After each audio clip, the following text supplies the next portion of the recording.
Good afternoon, everyone, and welcome to ARC's Fireside Chat. Today, we'll be going into the journey of fire, the journey from incarceration to fighting California wildfires. Thank you all for joining us. Before we get into our discussion and introduction of our amazing guests, I'd like to give out a few instructions as I do each week. If you're on a computer, if you look at the bottom of your computer screen, there's a thread. You'll see an icon that says chat and an icon that says Q&A.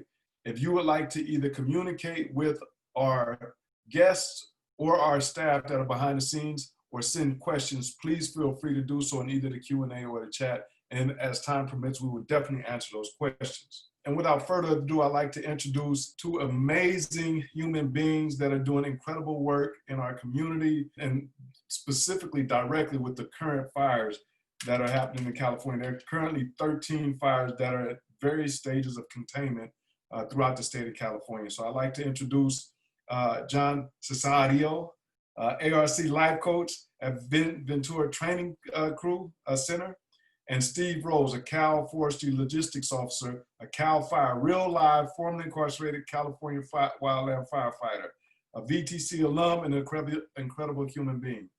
Jon, could you introduce yourself and tell us just a little bit about what you do? Because we're going to get deeper into what your job entails. Okay, so my name is Jon Cesario.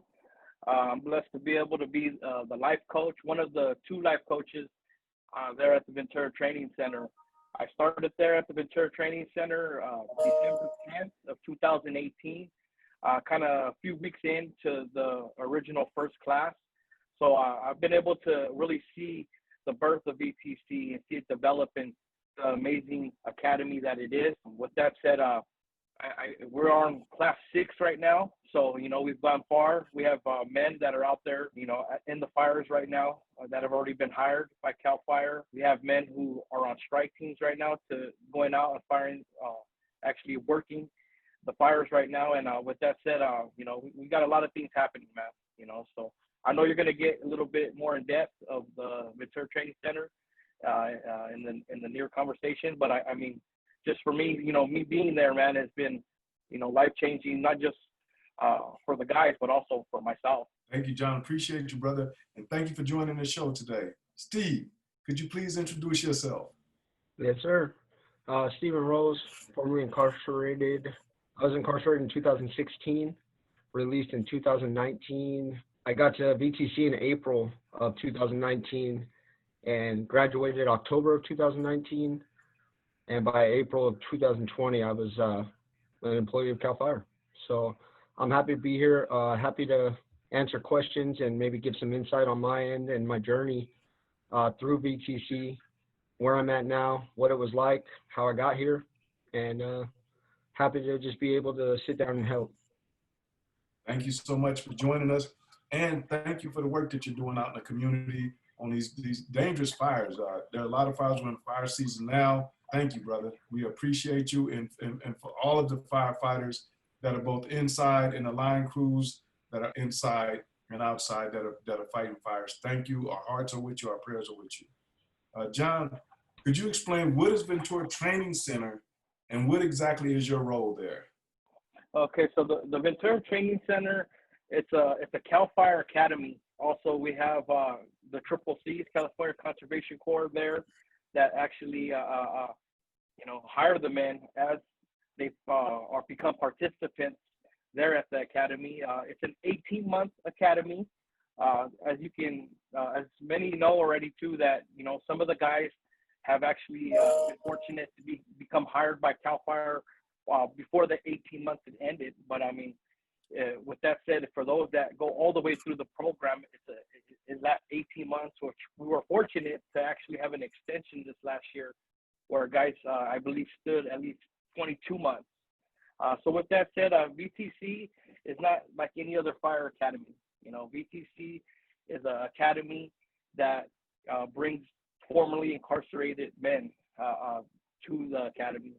So the way the VTC has been set up over the years is, at all the fire camps throughout California, all the incarcerated fire camps, we were able to get 20 to 25 of the best of those men brought to the fire academy at the Camarillo area after the completion of their time. And with that said, it wasn't just, a recommendation from their captain to get them there. It was actually a high recommendation. So with that said, the participants who have entered VTC, they really kicked butt. They really shined wherever they were at, So it wasn't necessarily a golden ticket that got them there. They earned it, they earned it. The men that we received at the Ventura Training Center are men who actually put the work in, who decided that this is what they wanted to do. And, through the application process, they were able to be qualified and be approved and brought to the VTC. So VTC, like I mentioned, it's an 18-month program.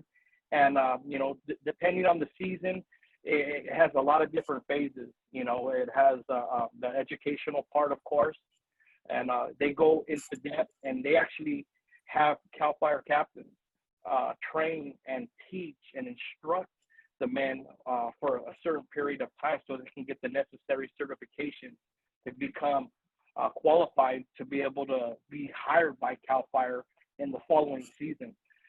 With that said, as I was talking to one of the cadets this last week, he said that, it's not just the training inside the classrooms that brings the success of the men there. It's also the one-on-one interaction that these captains and chiefs and, CAL FIRE, Triple C's, ARC, it's all the one-on-one interactions, the life experiences, the in-depth conversations that are happening on a day-to-day basis that creates that solid foundation. You know what I'm saying? So simultaneously, at the time where the guys are going through the academy, at the VTC, we also have life skills component, which ARC is the one who steers that.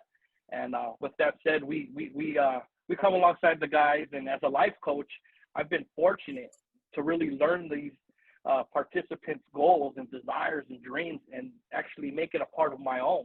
And with that said, Steve can attest to this, that as we sit down in the beginning, we really sit back and see what will it take to become the best version of yourself.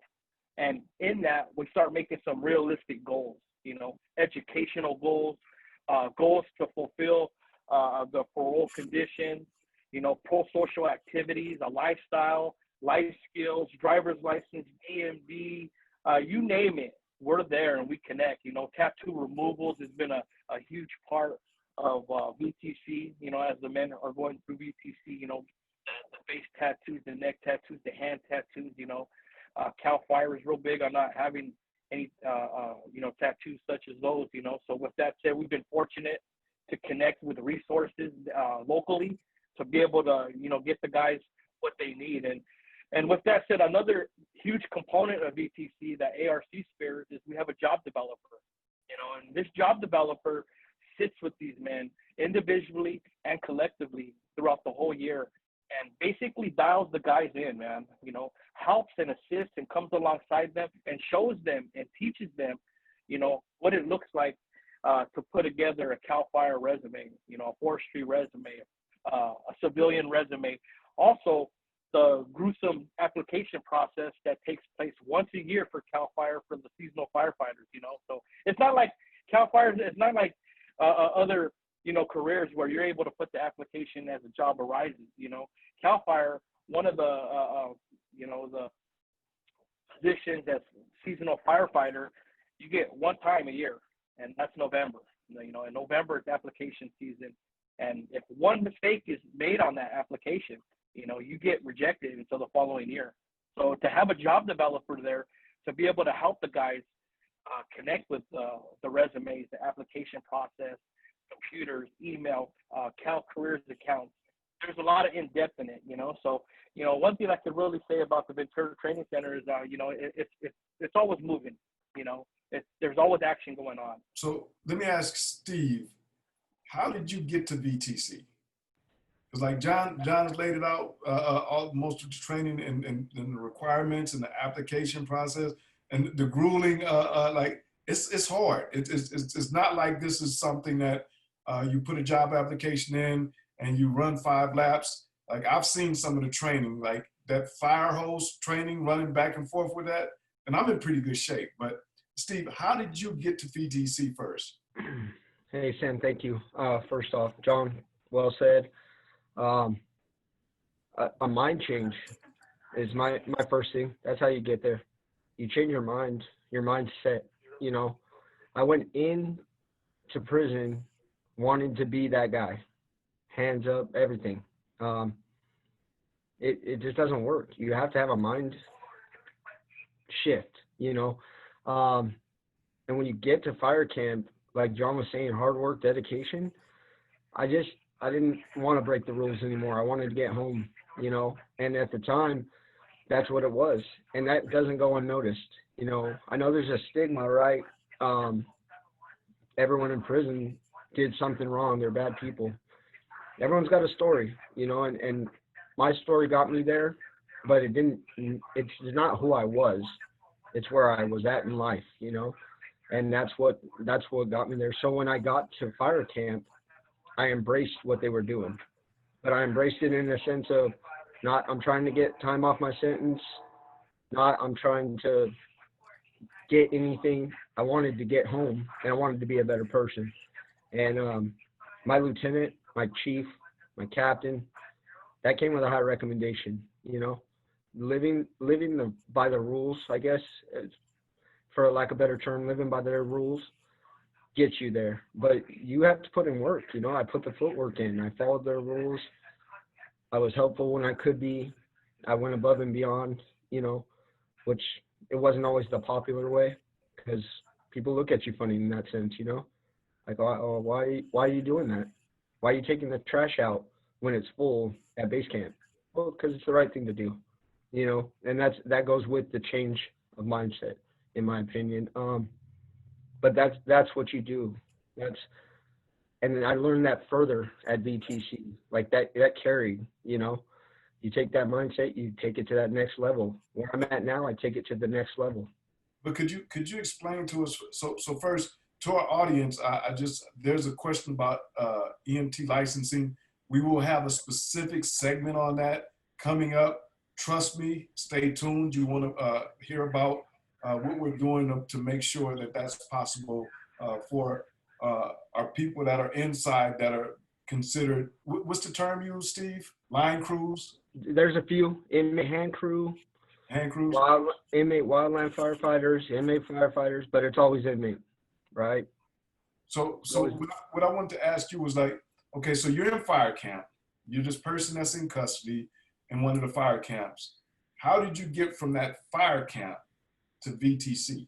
Like you had already, like in your mind, as I'm hearing you, you had already decided that I want something different, and you had already mentally shifted where you were going while you were in this fire camp. But how did you get from that fire camp to VTC? So I was fortunate in the sense of learning about VTC before VTC was a thing. Well, it was in motion, right? The wheels had already started moving, but the lieutenant from my camp came from the old Ventura camp. And so when he came to my camp and I was discussing things with him, he told me that this was the only option I had.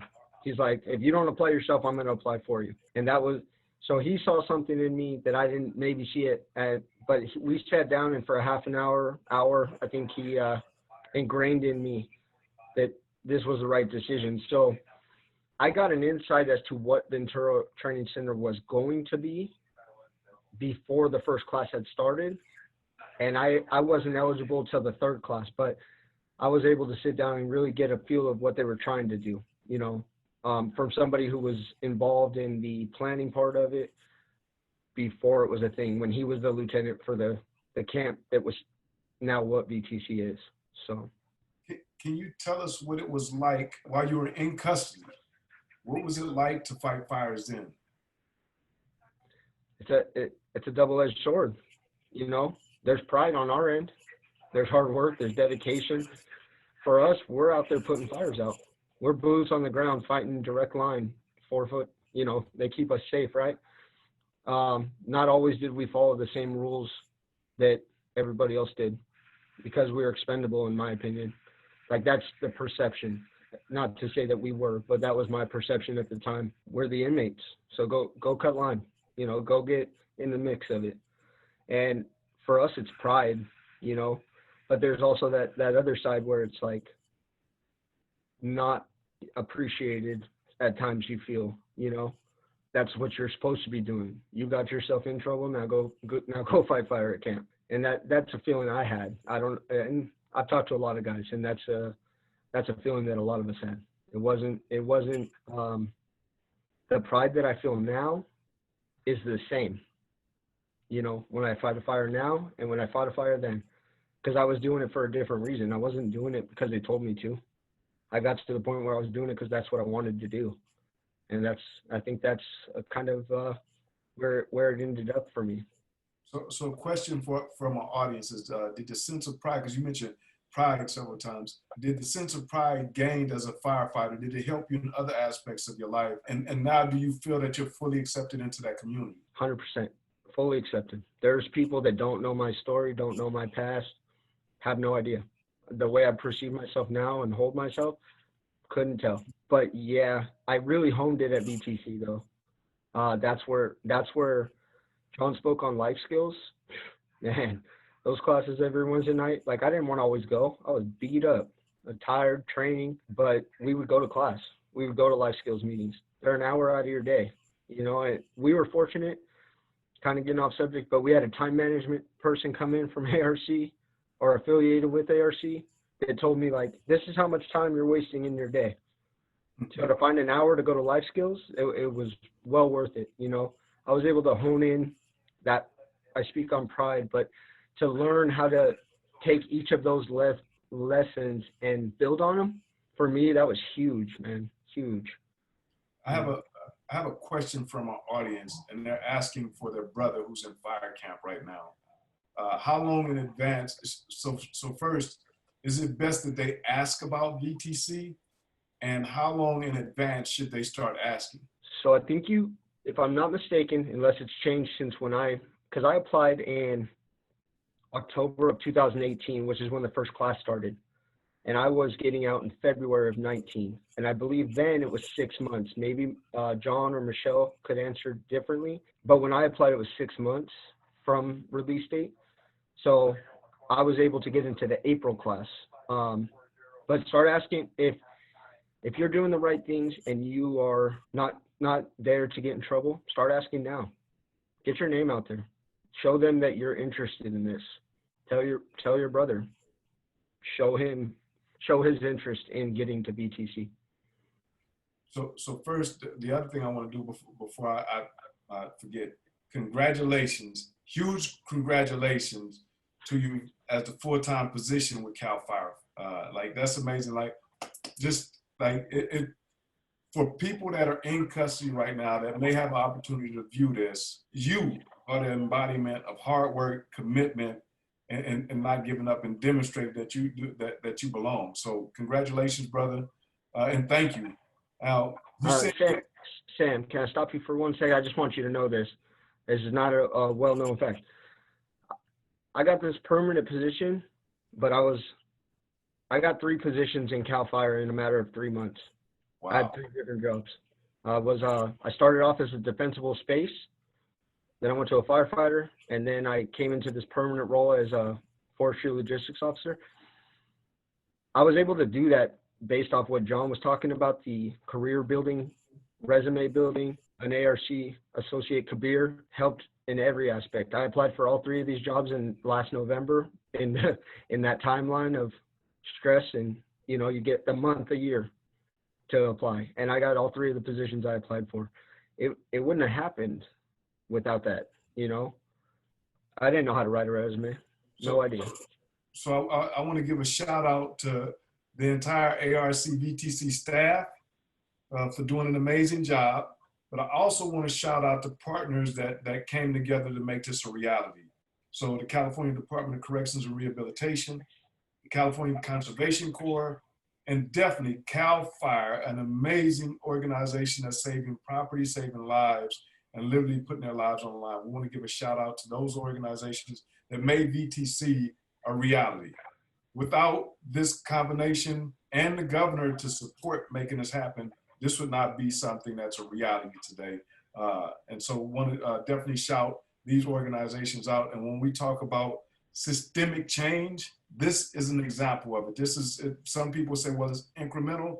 It's huge in the lives of individuals who have the opportunity to now make their dreams come through when you talk about a career as a firefighter. Stephen, you said you're on a fire right now that's burning 361,000 acres. What does it feel like to be working on something like, I had a little grease fire a few weeks ago in my house, and that seemed like that was huge. And I see these huge fires that are burning thousands and thousands of acres. What is it like to be on the line fighting fires like that? It's nerve-wracking, and it's awesome. Monday morning at 6 o'clock, we were watching lightning strikes, joking around.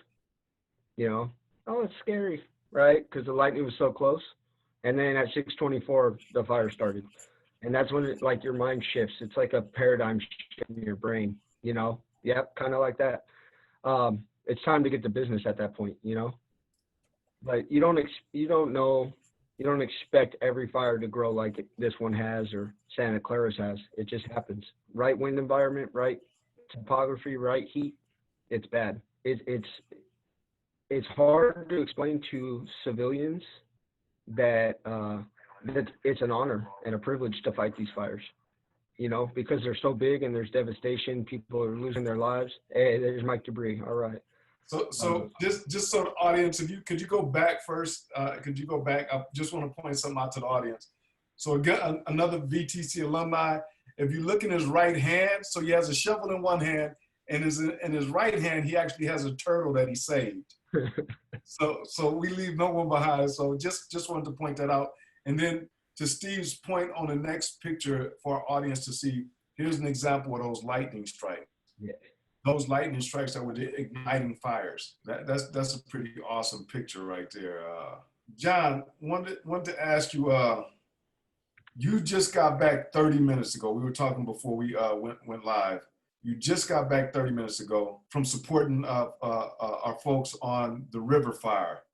What is that like? I mean, it's its own culture in itself. You know, we got there on 2 Mondays ago, and it was the beginning of the evacuation.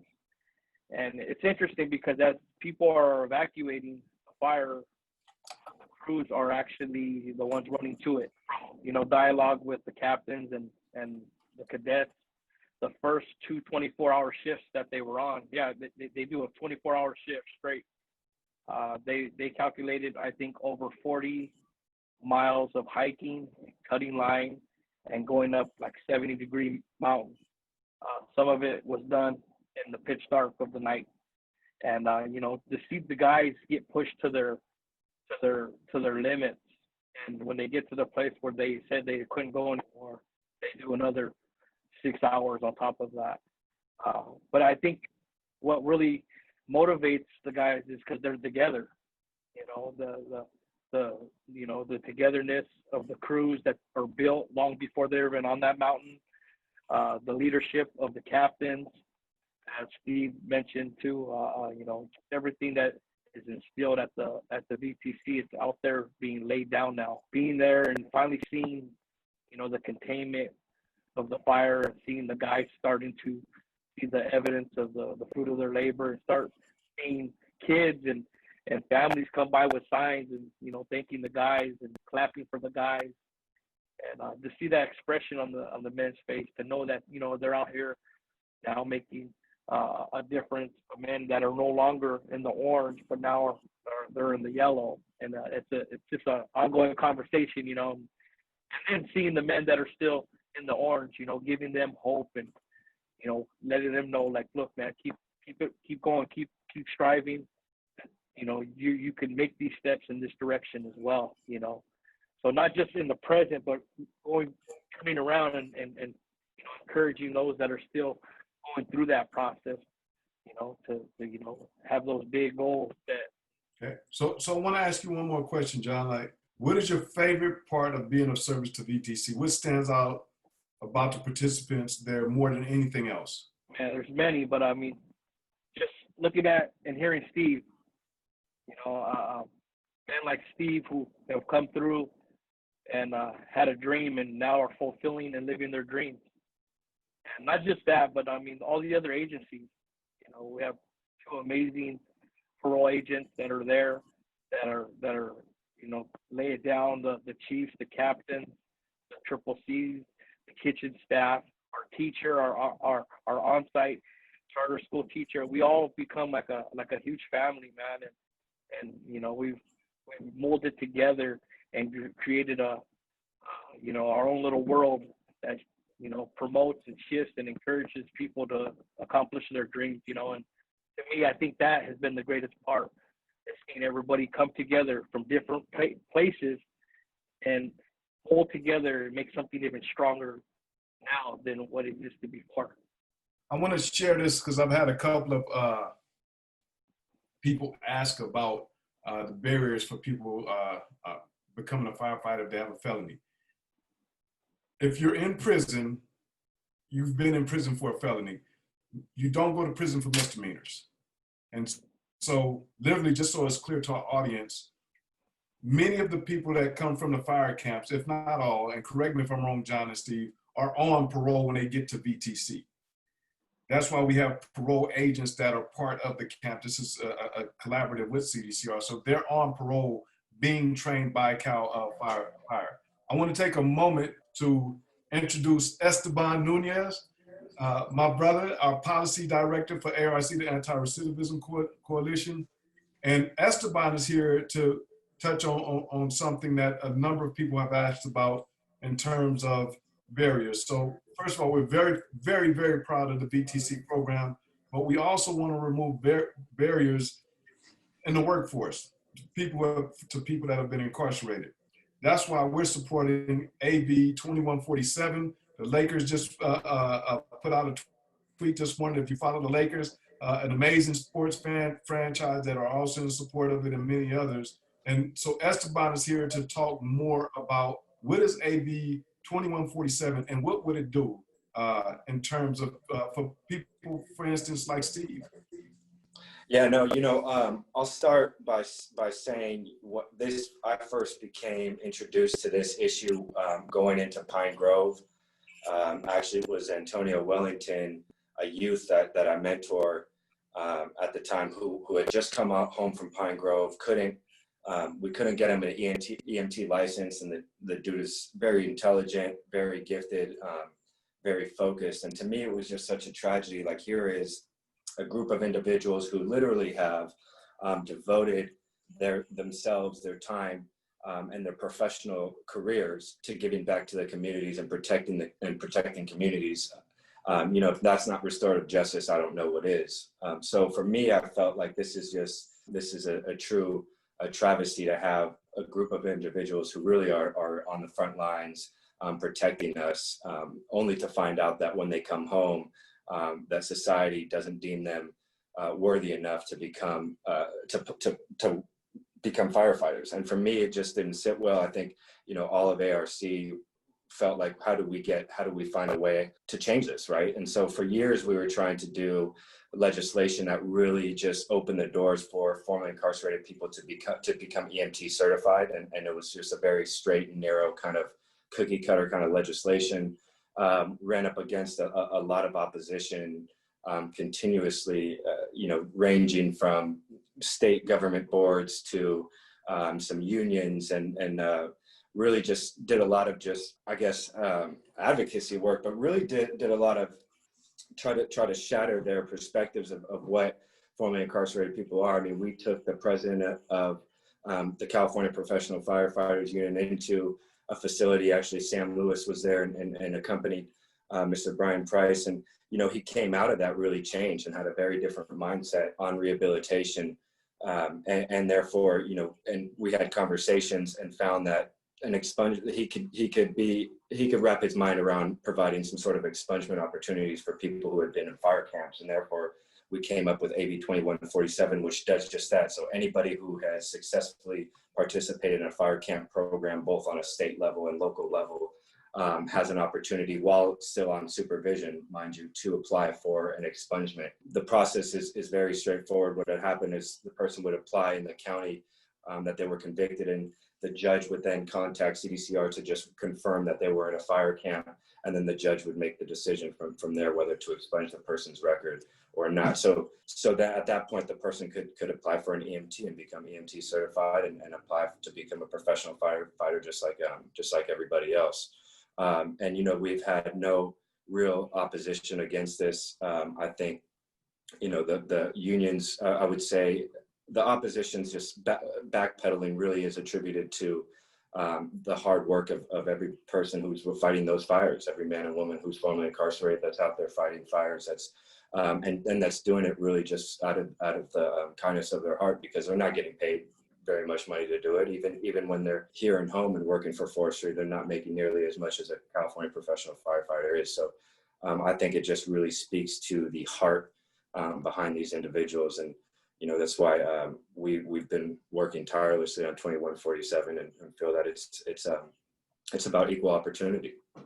And so 2147, Assembly Bill 2147, want to give a huge shout out to Assemblymember Reyes for bringing that bill forward. Huge shout out. We love you. Thank you for this. Whom, by the way, has worked on this for 3 years and has been relentless, has not given up. And is always trying to find a way and always pushes back on amendments. Like, she is a true champion of this. So yeah.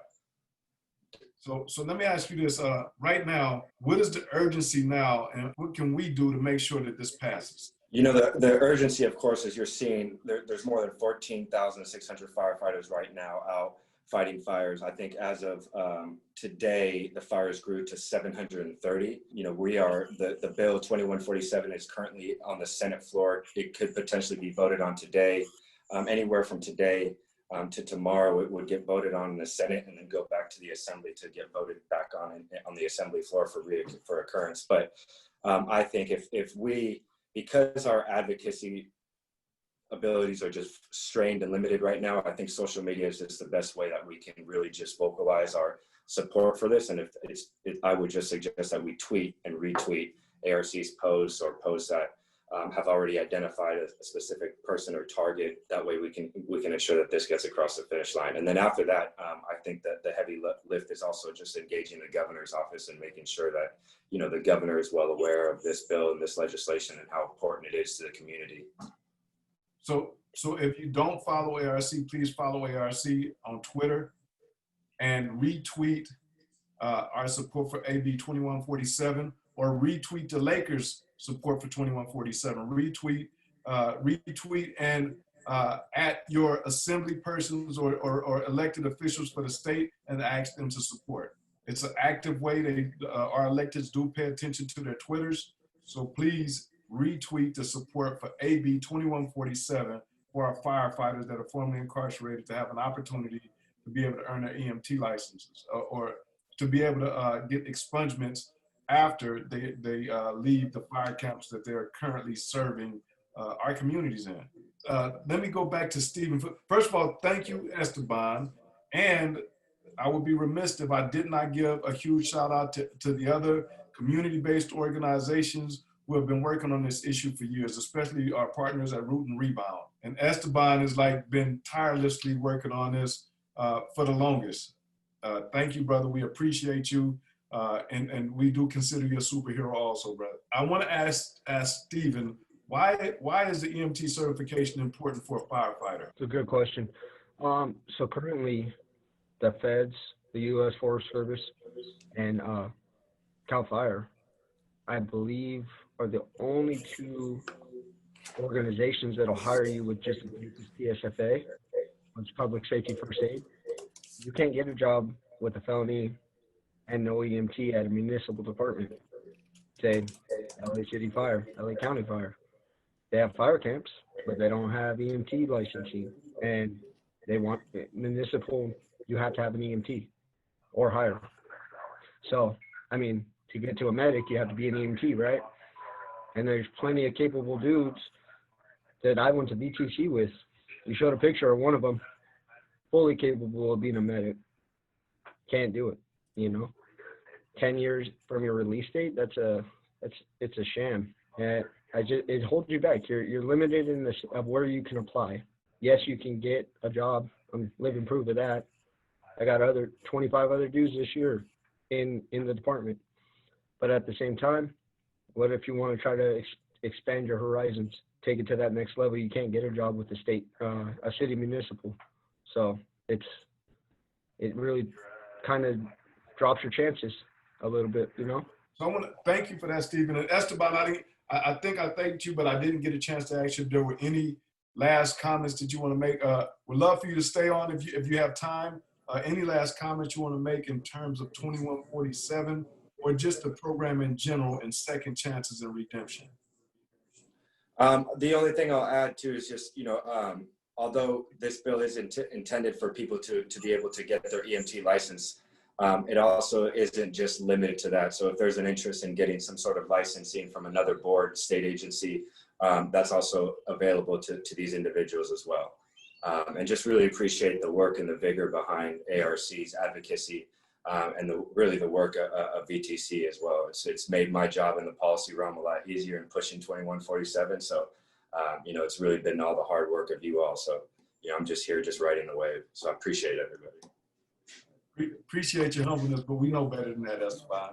So thank you, brother. You can. I would love for you to stay on because there's one other thing that I want to kind of touch on, and it's language when we talk about people that are in custody. So the language right now is inmate firefighters. I prefer, and I would hope that this would catch on to many, to say people that are in custody that are on fire crews, or that, like, instead of using the word inmate, how about we try saying people that are currently in custody instead of inmate fire crew. These are people that are in custody that are part of a fire crew. And I say that because the language that we're talking about, language matters. The stigma that we attach to that language, if we put that on someone, then that's something that both impacts them and how people view them. And so if we say people, because people are returning, like, take a look at Stephen. You would never know his backstory. He was a person that was in custody. Jon was a person that was in custody. Esteban and myself, we were all in custody at one time or another, but we are people. And look at what we've been able to bring back and give back to our communities. So just wanted to touch on that. And if anybody wants to talk or touch on that in terms of how we describe people that are in custody. Well, Sam, my question is why? Why in custody? The oranges say it. Everyone knows who we are. We walk around different. We walk around in orange. I mean, they know who we are. Why not just hand crew? Hand crew. Why do they have to be in custody ever? They know it. It says it on the side of the bus. The windows are covered. We can't put our hands out of it. I say we because I was there. I don't forget that part of myself. One of my big things is I was constantly reminded of where I came from. Like, I know who I am. I know where I was at, and I know who I am now. And that's a big thing for me. Like, CDCR inmate, CDCR prisoner, over all the oranges. Never does it have to be said in custody, person who's in custody. No, they know. Just hand crew, fire crew, any of that. That's the verbiage. Or just people that people. But what I would really like to eliminate is the use of inmate. 100%. Yeah. And inmate, parolee, convict, all of those are negative terms, when in fact these are people that have made a different choice now to be the best version of themselves and should be supported. Want to ask Jon something else in terms of the support. So for you, what has been the most difficult part when it comes to supporting our firefighters when they go into on the fire line? As I understand it, most of the crews do a rotation where you're for 24 hours you're fighting on fire, and then you're down a day, you're up a day, you're down a day, depending on how much of the demand it is. And sometimes those days might be even longer. What is the most difficult part for you, Jon? I think finding our place out there, just continually having the conversations with the guys that you're not no longer in the orange, and sometimes with being out there and some of the terminology that's used, it triggers those those thoughts, and it triggers the mind to sometimes feel like, man, I'm being treated, you know, like I was when I was incarcerated, and that's not so, you know. And so the challenge is to be able to reframe that, you know, when I communicate with some of the guys, and let them know, man, you only are you're only feeling that way if you're putting yourself in that situation, you know. And this last couple weeks out there, I had situations where a few guys felt triggered that they were being treated like, you know, formerly incarcerated. And as we continue to conversate and talk, they realize, no, you know what, I'm not. And, you know, that's the beautiful part about, you know, being present at those places, you know, as a life coach, is to be able to direct that conversation into something that they have that paradigm shift. Like, you know what, yeah, I'm here. This is life out here now, you know. And I think that's been the biggest challenge that we've had on both sides, you know. So just want you to know that Rashid gave the life coaches a shout out. Specifically, the PTSD of incarceration is real, and life coaches are amazing. So that's a shout out to you, Jon, and the work that you do, and the rest of the VTC staff that are out there. Want to talk about, so one of our questions was, what are ways that we can make dreams a reality, or dreams for incarcerated people or formerly incarcerated people? And so my answer to that is, when we're right now in this time that we're in, and we hear systemic change. So we live in systems, and our systems are governed basically in this country by our Constitution. The Constitution of the United States is considered a living document. And from that Constitution, all of these states came, and now each state has its own Constitution. And that Constitution embodies the laws that govern the state through statutes. Those are the systems. When we talk about systemic change, VTC is an example of that. When we talk about systemic change, 2147 is an example of that. Assembly Bill 2147 is an example of that, because you're changing the system and how it functions to make it function the way that it should be. It should function to be able to actually be something that we can be proud of. So when we talk about systemic change and how do we make people's realities or their dreams a reality that are incarcerated, we first listen to people that are incarcerated, and then we figure out a way to bring it to the table. So literally, VTC was an idea that was brought to Governor Brown a few years back, and there were places at the table to discuss this. Was it possible? And then the willingness of the partners, CDCR, California Conservation Corps, and the biggest and most important piece, CAL FIRE. Are you willing to see if we can make this happen? And by being able to sit down and work together and figure out, you know what, this is something that's attainable. You have people like Steve, and right now there are 29 CAL firefighters now that have come to VTC. Correct me if I'm wrong, Jon. Yes. 29 through our first 18-month program, and our hope is to be able to continue to do this. And so our hope is also, and our plan is to have the next phase where there will be women firefighters going through VTC. So just so our viewers know, we're not leaving anybody behind. We want our sisters on the fire line too. If this is the dream for them to be a CAL firefighter. So I wanted to say that too. And matter of fact, there's actually a question. I'm gonna come right back to you, Steve, but this one's directed to Jon. Is there a firefighter training course for women who are or have been incarcerated? And I kind of think I might have jumped ahead, but go ahead, Jon. As of right now, I at the VTC, it's currently no. It's all a male academy. So as of other places right now, I know there's a few other agencies that are stepping up, but FFRP actually is one who is now connected to be able to assist formerly incarcerated women to be able to, you know, get connected and God willing become CAL FIRE, forestry, or wherever they desire to go. And Steve, what were you going to say just a moment ago? I just didn't want to leave out the two guys that, because of VTC, are also part of that. There's two gentlemen that work their butts off to get to where they are too, they're not really in the VTC count, but they're a huge part of VTC. You know, Chris was my life coach, solid dude, went out on his own and did his thing, and so did Kabir, which is our you know, business guy. He's our resume builder. He was our everything. So I just didn't want to leave those two out, man. They deserve their props too. Absolutely. Huge shout out to Chris and Kabir. Kabir was our job developer. Chris was one of our life coaches.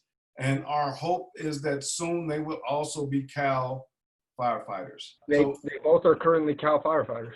Oh, they got, oh, my apologies. I did not realize. So both Chris and Kabir. So Chris, I know better than most. Chris and I actually were on the yard together many years ago, on a prison yard together. And that's when I first met Chris. He came home.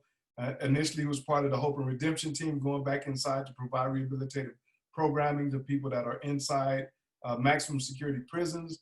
And then he decided that he'd like to try being a life coach for BTC, and the fire engines called him. And since then, he's been on a mission and is now a Cal Wildland firefighter. I want to give a shout out to you, Chris, if you're watching this. Matter of fact, no, Chris is not watching this because he's on the fire line.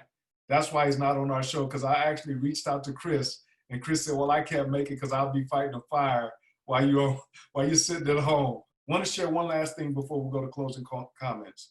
When I talked to Chris, I asked him, what did it feel like? And he said they were coming back off the fire line, and he's sitting on the rig, the fire truck, and he sees all these signs that are hung up. Thank you for saving our homes. Thank you, you're heroes.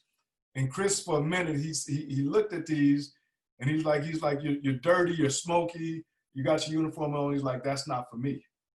And then he said he caught himself, and he was like, that is for me. There's Chris right there with the blue hat on. That's Chris, one of our brothers. And he said he had to choke back a tear and wanting to cry because the feeling of just being a part of something that was so great just hit him, that those signs were also meant for him as he's on that fire line, fighting hard to save people's lives and to save property. So Chris, shout out to you. I'm pretty sure people will tell you that I mentioned your name multiple times, brother. Proud to see you in the work that you're doing. Jon, closing thoughts for our audience. Anything you want to share before you go off?